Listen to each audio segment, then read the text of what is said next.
Hello guys, today we're going to unbox and review the Anti-Monitor Mega Figure from DC Multiverse from McFarlane. But before we continue, don't forget to hit the like button, share this video, comment, subscribe to my channel, and hit that notification bell so you'll be updated when new content comes out. The Anti-Monitor is considered to be one of DC Comics' most powerful and greatest villains. He is the main antagonist in the Maxi series, Crisis on Infinite Earths, which served as a milestone for the reorganization of the DC Multiverse. Let's take a look at the box. So the front shows the figure, and the top, here's the top, side, here's the other side. The back shows this great looking artwork from the legend George Perez, and they couldn't have picked a better piece for the back. Here he is. Let's take a closer look. Now what we have here is a figure that is more or less comic accurate. Okay. It has a nice sculpt. Okay. And of course you can recognize the iconic look of the Anti-Monitor. This is the back.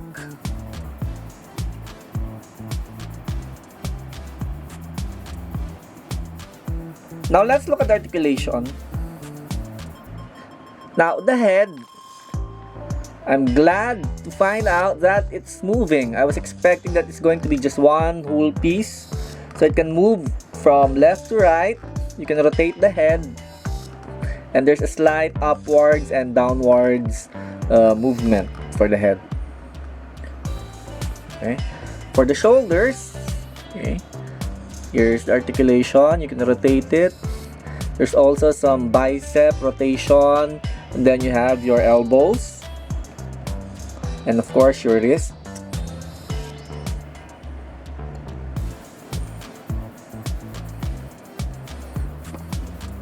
Now, sad to say, my unit has this floppy left shoulder.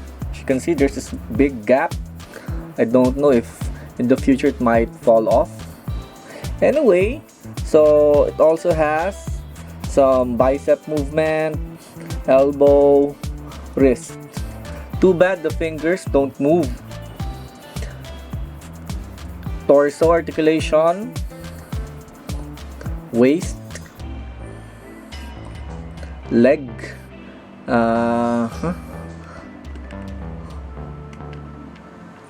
okay, see that? There's some ankle articulation and toe articulation. Okay.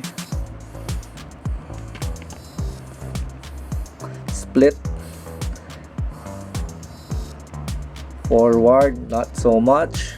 Backward, not so much because of the design of the buttocks area. So here it is, the Anti-Monitor. You also get this card with the figure, and of course you have your stand. Here he is with the Robin King, and the Anti-Monitor stands around 9 inches in height. The Anti-Monitor Mega Figure from McFarlane is pretty much a mediocre release.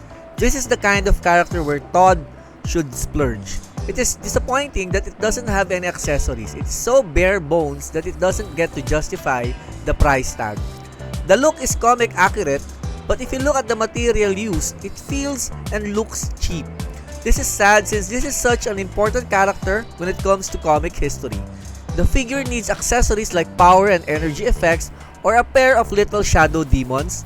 Alternate hands would also be great, but we don't get that here. The articulation is decent, but my left shoulder joint is floppy that it feels like it is going to fall off anytime. It is nice that it is pretty stable, that it's not going to easily topple, but I can't find a lot of things to praise in this release. Should you get it?